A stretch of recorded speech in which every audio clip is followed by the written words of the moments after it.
Who are the Süleymancılar? Süleyman Hilmi Tunahan, known as the founder of the Süleymancılar, was a scholar who grew up in Ottoman madrasas and was at the level of a modern-day professor in the field of Quranic interpretation.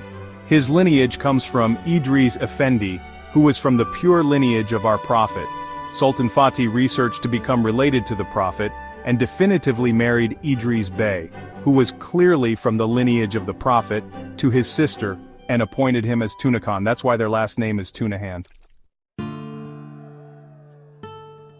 The descendants of Idris Bey were known to be extremely educated and known as Hocazades, meaning sons of scholars.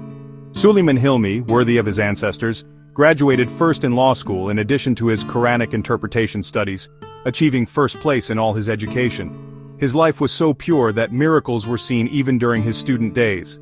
For example, when the Committee of Union and Progress came to Istanbul to overthrow Abdülhamid Khan, they asked the students in the madrasa to leave one by one. When it was realized that the students who left one by one were being taken away and killed, the students were terrified. Immediately, Süleyman Effendi opened a spiritual door behind the madrasa and helped the students escape. This is a fact confirmed by the testimony of all his student friends. When the Republic was established and madrasas were closed, he was appointed as a high criminal court judge. However, seeing the state of the Muslim community, Süleyman Effendi did not accept this position and dedicated himself to the community.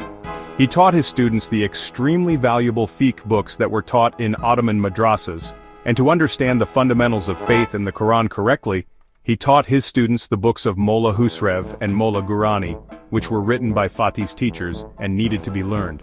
By doing so, he upheld the disappearing Sunni belief and prevented its loss. This community, and this honorable nation, while being the standard bearers and protectors of Islam, went through periods where they couldn't even arrange their own funerals, or lead funeral prayers. During these times, Süleyman Effendi was one of the foremost individuals who struggled.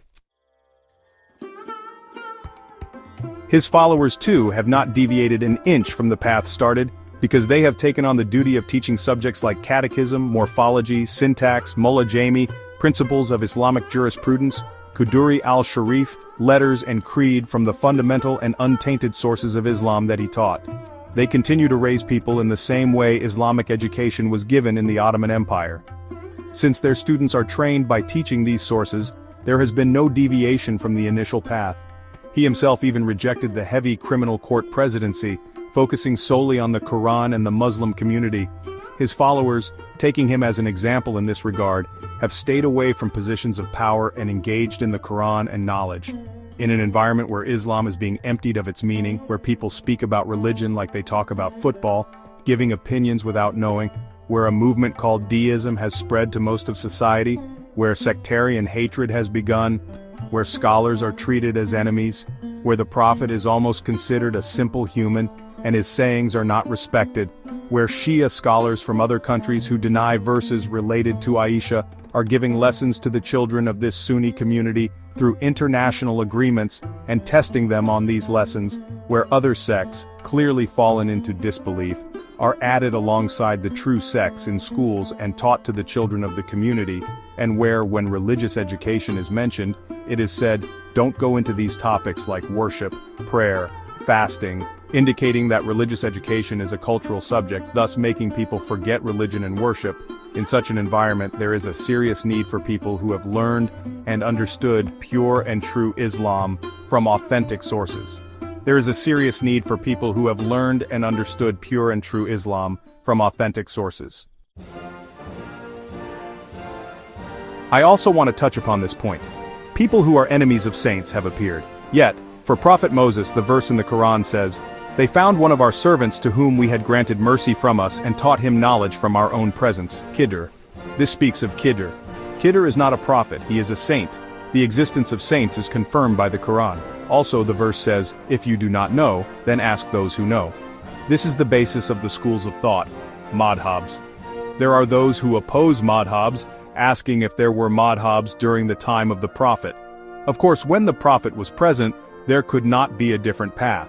But after the Prophet, madhabs were formed by the fatwas, religious rulings, given by mujtahids, who dedicated their lives to knowledge, memorized the Quran and all noble hadiths along with their histories, and were oceans of knowledge. Of course, not everyone can dedicate their life to religious sciences. By the indication of this verse, those who have dedicated their lives to religion will be experts, and their rulings, which are not contrary to the Quran, Sunnah, consensus, ijma, and analogical reasoning, qiyas, will be a guide for the rest of the community. For this reason, those who criticize the path opened by a true mujtahid and create sectarian hostility will surely be going against this verse. At this point, the Süleymancılar are the people who learn from true and authentic sources and convey this to the community. They are individuals who aim not to deviate from the path of our ancestors and the Sunni tradition. Süleyman Efendi stayed away from politics, saying, "Our politics is one day, and that is the day you cast your vote." They showed this by voting for second-tier right-wing parties, not the ruling powers. This is a known fact. To a group so distant from state and politics whose sole aim is Islam and the Quran, baseless accusations have been made by their opponents.